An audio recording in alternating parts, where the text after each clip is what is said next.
Welcome back to my channel. Round 2 tentative கன்ஃபர்மேஷனோட last நாள்ல இருப்பீங்க. கண்டிப்பா நல்ல முடிவெடுங்க. ஏன்னா நிறைய பேத்துக்கு சந்தோஷமாவும் இருந்திருக்கும், நிறைய பேத்துக்கு ஏமாற்றங்கள்னு நீங்க நினைக்கிறீங்க. அது ஏமாற்றங்கள் கிடையாது, நீங்க போட்ட சாய்ஸ்ல தான் வந்திருக்கு. பட் இப்ப அபிஷியலா டிஎன்ஏ ரிலீஸ் பண்ணிருக்காங்க. ஆக்சுவல் 2வது ரவுண்ட்ல எலிஜிபிள் ஸ்டூடெண்ட் ஜெனரல்ல 77,948 பேரு, அதுல ஃபில் பண்ணவங்க 62,270 பேரு. எத்தனை பேத்துக்கு அலாட்மெண்ட் வந்துச்சுன்னா 55,875. சோ மொத்தத்திலே இதுல ஒரு 7,000-8,000 பேர் என்ன செய்யல, சாய்ஸே போடல. அலாட்மெண்ட் அவங்களுக்கு நாட் அலாட்டட். இந்த 62,270 பேர் ஃபில் பண்ணிருக்காங்க. ஆனா அலாட் வந்தது எத்தனை? 55,870 பேரு. இது ஒரு 4, அது ஒரு கிட்டத்தட்ட ஒரு 8,000 பேர் நாட் அலாட்டட்னு சொல்லி வந்திருக்கு. அதான் ரீசன். 8,000 பேருக்கு என்னது நாட் அலாட்னு சொல்லி வந்திருக்கு. அடுத்தது 7.5 எலிஜிபிள் கேண்டிடேட் பாத்தீங்கன்னா 9,494. எத்தனை பேர் ஃபில் பண்ணாங்கன்னா 8,238 பேர் தான் ஃபில் பண்ணாங்க. ஆனா அலாட் வந்தது எத்தனை பேத்துக்கு? 7,854 பேத்துக்கு. சோ மொத்தத்திலே ஒரு 1000 பேர் என்னது நாட் அலாட்டட் வந்திருக்கு. சோ ரெண்டையும் 7.5 ஜெனரலையும் பார்த்து மொத்தமா அக்செப்ட் பண்ண அப்போர்டு இல்ல எல்லாமே அலாட்மெண்ட் மொத்தம் அவங்க அலாட்மெண்ட் ஆனவங்க பாத்தீங்கன்னா 63,729 பேத்துக்கு ஓவரால் இது வந்திருக்கு. இதுல எத்தனை பேர் அக்செப்ட் பண்ண ஜாயின் கொடுத்த காலேஜ் சேர போறாங்க, எத்தனை பேர் டிஎஃப்சி சென்டர் போறாங்கன்னு இனி போக போகாதான் தெரியும். பட் ஒரே ஒரு விஷயம் ஜெனரல் பையங்களுக்கு ஒரு அட்வான்டேஜ் என்னன்னா, மொத்தம் எல்லாருமே சொன்னாங்க 78,000 பேரு போன ரவுண்ட்ல இருந்து வந்தவங்கன்னு சொன்னாங்க. எல்லாம் சேர்த்தே இந்த தடவை என்ன ஆயிடுச்சு, 55,875 பேர் தான் வந்திருக்காங்க. சோ இதுலயும் பாத்தீங்கன்னா இந்த 7.5 ஸ்டூடெண்ட்ஸ் நீங்க மைனஸ் பண்ணிடணும். ஏன்னா 7.5 ஸ்டூடெண்ட் ஜெனரலையும் எடுப்பான். சோ அதனால அவன் யாருக்கு எதுக்கு ப்ரிஃபரன்ஸ் கொடுப்பான்? 7.5. ஏன்னா அவங்களுக்கு எல்லாமே ஃப்ரீனால தேர் ப்ரிஃபர் 7.5. அதே கேண்டிடேட் என்ன செஞ்சிருப்பாங்கன்னா ஒரு 75% ஜெனரல்லையும் சீட்டுக்கு போட்டிருப்பாங்க. ஆனா அதுக்கு போக மாட்டாங்க. சோ இந்த அலாட் ஆன 7,854 பேர் அங்க நீங்க கழிச்சிட்டீங்கன்னா இந்த ரவுண்ட்ல ஒரு 48,000 பேர் மட்டும்தான் உங்களுக்கு வருவாங்க. சோ அதனால இது ரவுண்ட் 2 மாணவருக்கு ஒரு சந்தோஷமான விஷயம்.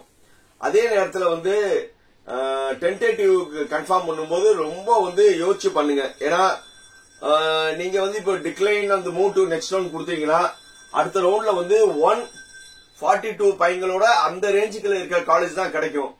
இப்ப இருக்கிற காலேஜ் உங்களுக்கு கிடைக்காத சாத்தியக்கூறுகள் ரொம்ப கம்மி.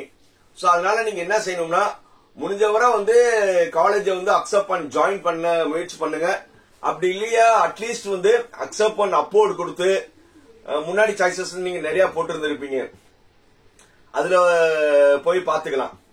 சோ இன்னொன்னு நாட் அலாட்டட் வந்தவங்க வருத்தமா தான் இருக்கு எனக்கு. பட் இருந்தாலும் அவங்க வருத்தப்படாதீங்க, தைரியமா இருங்க. நாட் அலாட்டருக்கு ஒரு ஆப்ஷன் என்ன இருக்குன்னா, மேல இருக்கிறதுல ஏதாவது கொடுங்க, இல்லன்னா நெக்ஸ்ட் ரவுண்ட் சொல்லி ஒரு ஆப்ஷன் இருக்கும், 3வதா இருக்கும். நான் முன்னாடி இருக்க ஆப்ஷன் ஏதாவது கொடுங்க, இல்லன்னா நான் அடுத்த ரவுண்டுக்கு போறேன்னு நாட் அலாட்டட் பையங்களுக்கு அந்த இது மட்டும் தான் முன்னாடி தெரியும். அதை கிளிக் பண்ணுங்க. ஆனா முன்னாடி இருக்க சாய்ஸஸ்ல கிடைக்கிறதுக்கான சாத்தியக்கூறுகள் நிறைய.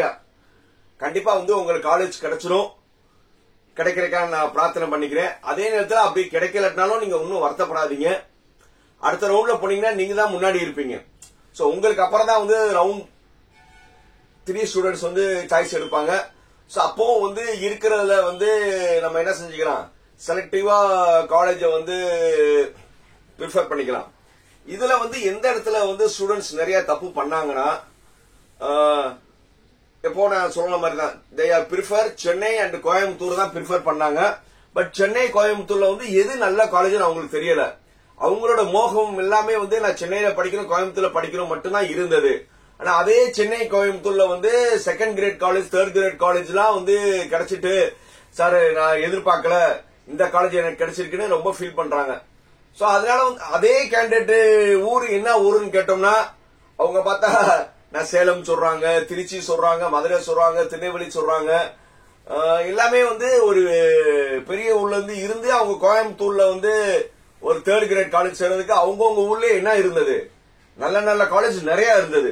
சோ அந்த ரேஞ்சுக்கு நிறைய நல்ல காலேஜ் அவங்களுக்கே கிடைச்சிருக்கும். பட் என்னது இக்கரைக்கு அக்கறை பச்சைன்னு சொல்லுவாங்கல்ல, அவங்களுடைய மோகங்கள் வந்து நான் சென்னை கோயம்புத்தூர் சொல்லி ஒரு 3rd கிரேட் காலேஜ் எடுக்கிற சூழ்நிலைக்கு போயிட்டாங்க. ஏன்னா ரொம்ப பின்னாடி மார்க்ல இருக்கிறவங்க. பட் அதே பின்னாடி அதாவது என்ன சொல்றது வந்து 142 இருந்து 160 வரை இருக்கிறவங்களுக்கு இந்த நிலைமை வந்தது. ஆனா அதே அந்த 142 160 ஸ்டூடெண்ட் வந்து கொஞ்சம் புத்திசாலித்தனமா வந்து அவங்க ஜோன்லயே, நான் சொன்னதெல்லாம் பெரிய ஊர் தான், மதுரை, திருச்சி, திருநெல்வேலி, விருதுநகர், இது எல்லாமே பெரிய ஊர்கள் தான். அங்கேயே வந்து சரௌண்டிங்ல வந்து அவங்களுக்கு அவ்வளவு நல்ல நல்ல காலேஜஸ் எல்லாம் இருக்கு.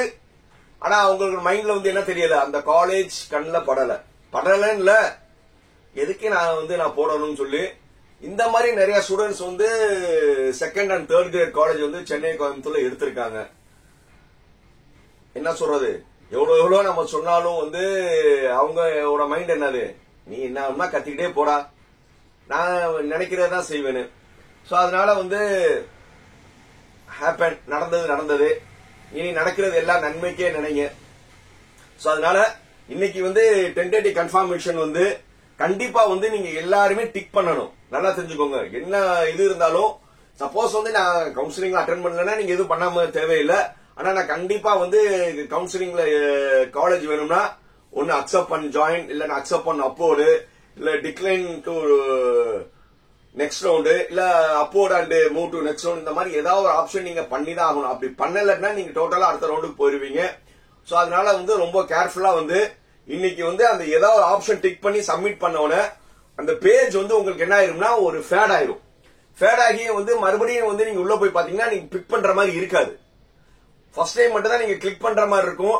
நீங்க சப்மிட் பண்ண பிறகு மறுபடியும் லாகின் பண்ணி உள்ள போய் பாத்தீங்கன்னா அந்த பேஜ் ஃபேட் ஆயிரும். நீங்க வந்து மறுபடியும் என்ன செய்ய முடியாது, பிக் பண்ண முடியாது. இந்த மாதிரி கண்டிஷன் வந்தா மட்டும்தான் நீங்க கரெக்டா சப்மிட் பண்ணிருக்கீங்க அர்த்தம்.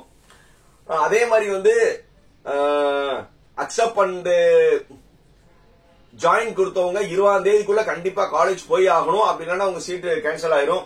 அதே மாதிரி வந்து அக்செப்ட் அண்ட் அப்போர்டு கொடுத்தவங்க டிஎஃப்சி சென்டர் போய் தான் ஆகணும். இதுல ஒரு ஸ்டூடெண்ட் ஒரு சிலவங்க என்ன செஞ்சிருப்பாங்கன்னா ஒரு இதுல அக்செப்ட் கொடுத்திருப்பாங்க, ஒரு இதுல அப்போர்டு கொடுத்திருப்பாங்க. இந்த மாதிரி நிறைய கேசஸ் இருக்கும். அது யாரு 7.5 ஸ்டூடெண்ட் 7.5 ஸ்டூடெண்ட் என்ன செஞ்சிருப்பாங்கன்னா ஒரு இதுல வந்து காலேஜ் ஜெனரல்ல அக்செப்ட் பண்ணிருப்பாங்க, அதே மாதிரி 7.5ல வந்து அப்போர்டு போட்டிருப்பாங்க. சோ அந்த மாதிரி கேசஸ் இருக்கும்போது வந்து நீங்க அப்போர்டுக்கு சொல்லி கொடுத்தீங்கன்னா நீங்க டிஎஃப்சி சென்டர் சர்டிபிகேட் கொடுத்துட்டு அவங்ககிட்ட வந்து நீங்க இன்டிமேட் பண்ணுங்க, சார் வந்து நான் 7.5ல வந்து அப்போர்ட் போட்டிருக்கேன், அப்படியே சைமல்டேனியஸ்லி வந்து நான் ஒரு காலேஜ்ல வந்து நான் அக்செப்ட் கொடுத்திருக்கேன், அப்போ வந்து நான் சர்டிபிகேட் அங்க எப்படி சார் கொடுக்கணும்னா நீங்க அவங்ககிட்ட இன்டிமேட் பண்ணிட்டீங்கன்னா அவங்க கம்யூனிகேட் பண்ணிக்கிடுவாங்க. சோ அதனால வந்து எல்லா முடிவும் வந்து ரொம்ப கேர்ஃபுல்லா எடுங்க. இது உங்க வாழ்க்கை விஷயம். மீண்டும் அடுத்த வீடியோல வந்து நிறைய இன்ஃபார்மேட்டிவா சொல்றேன். அதுவரை என்னது, லைக், கமெண்ட், ஷேர், சப்ஸ்கிரைப். பாய்.